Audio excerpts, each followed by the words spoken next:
السلام علیکم رحمۃ اللہ وبرکاتہ۔ امید کرتی ہوں آپ سب خیریت سے ہوں گے۔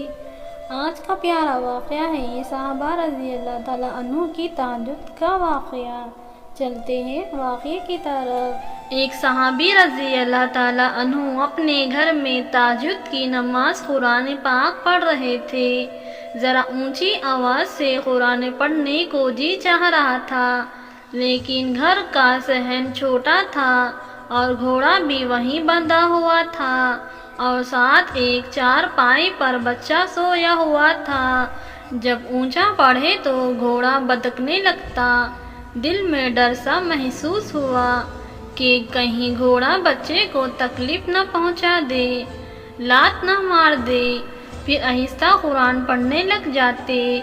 تھوڑی دیر کے بعد پھر اونچا پڑھنا شروع کر دیتے تو گھوڑا بدکنے پھر آہستہ آہستہ پڑھنے لگ جاتے۔ بس یہی کچھ ساری رات ہوتا رہا۔ جب انہوں نے صبح کے وقت دعا کے لیے ہاتھ اٹھائے تو ان کی نگاہ آسمان پر پڑی۔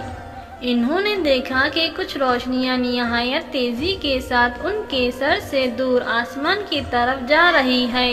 وہ حیران ہوئے کہ یہ کیا ہے۔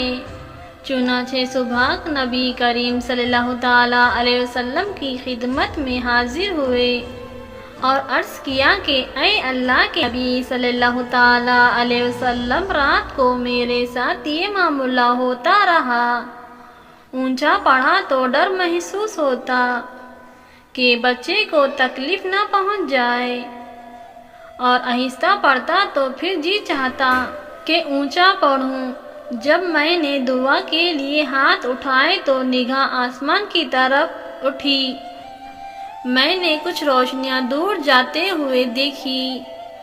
اللہ تعالیٰ کے محبوب صلی اللہ تعالیٰ علیہ وسلم نے ارشاد فرمایا کہ یہ اللہ کے فرشتے تھے، سبحان اللہ، جو تلاوت قرآن سننے کے لیے آسمان سے فرشتے نیچے اتر آئے تھے۔ اگر تم اونچی آواز سے پڑھتے رہتے تو آج مدینے کے لوگ ان فرشتوں کو اپنی آنکھوں سے دیکھ لیتے، سبحان اللہ۔ تم فرش پر قرآن پڑھتے تو عرش سے فرشتے اتر آتے، سبحان اللہ۔ ایک مشہور بزرگ حضرت مولانا مظفر حسن قادری ہولی رضی اللہ گزرے ہیں۔ وہ اکثر پیدل سفر کرتے تھے اور جہاں شام ہوتی وہیں رات گزار لیا کرتے تھے۔ ایک مرتبہ وہ جلال آباد یا شامی کی طرف گئے۔ آپ نے مسجد میں جھاڑو دی، پھر کافی دیر انتظار کرتے رہے، مگر کوئی بھی شخص نماز کے لیے نہ آیا۔ تو آپ کو تعجب ہوا کہ مسلمانوں کی بستی ہے اور کوئی بھی نماز کے لیے نہیں آیا۔ نماز سے فارغ ہو کر اس بارے میں ایک شخص سے پوچھا تو اس نے بتایا کہ سامنے خان صاحب کا مکان ہے اور وہ شرابی اور حرامی کاری کا شوقین ہے۔ اگر وہ دین کی طرف آئے اور نماز پڑھنے لگے تو دوسروں لوگوں پر بھی اثر ہوگا، کیوں نہ کہ لوگ اپنے بڑوں کے دین کے تابع ہوتے ہیں۔ وہ اگر دست ہو جائے تو نچلے والوں پر بھی ضرور اثر ہوگا۔ آپ بلا کسی تکلیف کے ان خان صاحب کے پاس تشریف لے گئے۔ اس وقت ان کے پاس بازاری عورتیں بھی بیٹھی ہوئی تھیں اور وہ نشہ میں مست تھے۔ آپ نے خان صاحب سے فرمایا، اے خدا کے بندے، اگر تم نماز پڑھ لیا کرو تو کچھ دوسرے لوگ بھی نماز پڑھنے لگیں گے اور اللہ تعالیٰ کا یہ گھر آباد ہو جائے گا۔ تو پھر خان صاحب نے کہا کہ ایک تو مجھ سے وضو نہیں ہوتا اور دوسری یہ دونوں بری عادتیں ہی مجھ سے نہیں چھوٹتی۔ پھر ایک طویل طور پر آپ نے فرمایا کہ وضو کے بغیر ہی پڑھ لیا کرو اور شراب بھی پی لیا کرو۔ آپ نے خان صاحب کے لیے شراب کو جائز قرار نہیں دیا گیا تھا، بلکہ حکومت اسے اجازت دی۔ آپ کو یقین تھا کہ اس کی زندگی بدلنے لگی اور وہ شرابی جنس نجاست کے قریب بھی نہیں جائے گا۔ وہ شرابی خان صاحب سے وعدہ کر لیا کہ اچھا میں نماز پڑھ لیا کروں گا۔ آپ وہاں سے تشریف لے گئے اور کچھ فاصلے پر نماز پڑھی اور سجدے میں خوب روئے۔ ایک شخص نے پوچھا کہ حضرت آج آپ سے دو ایسی باتیں سردست ہوئی ہیں جو کبھی نہیں ہوئی۔ پہلی یہ کہ آپ نے شراب اور زنا کی اجازت دے دی، دوسری یہ کہ آپ سجدے میں بہت روئے۔ آپ نے پہلی بات کا جواب نہ دیا، جس کی وجہ یہ تھی کہ اگر یوں کہیں کہ خان صاحب شراب اور زنا چھوڑ کر ظاہر و پرسہ بند ہو جائیں گے تو یہ ایک قسم کا دعویٰ ہوتا، اور بزرگ پر تو اصحاء کا اس قدر غلبہ ہوتا ہے کہ وہ اس قسم کے دعوے پسند نہیں کرتے۔ البتہ دوسرے سوال کا جواب یہ ہے، میں نے سجدے میں حق تعالیٰ سے التجا کی تھی، اے رب العالمین میں نے اسے تیرے در پر کھڑا کر دیا، اب اس کا دل بدلنا تیرے ہاتھ میں ہے۔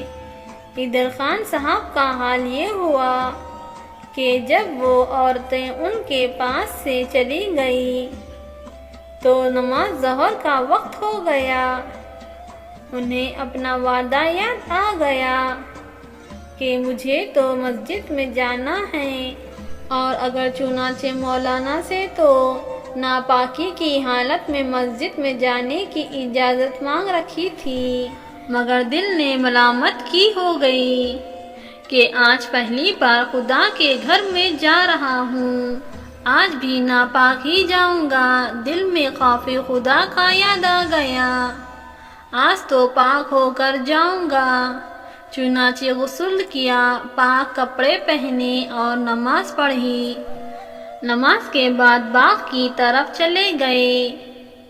عصر اور مغرب اسے وضو سے پڑھی۔ نماز مغرب کے بعد کھانا کھانے کے لیے گھر میں گئے۔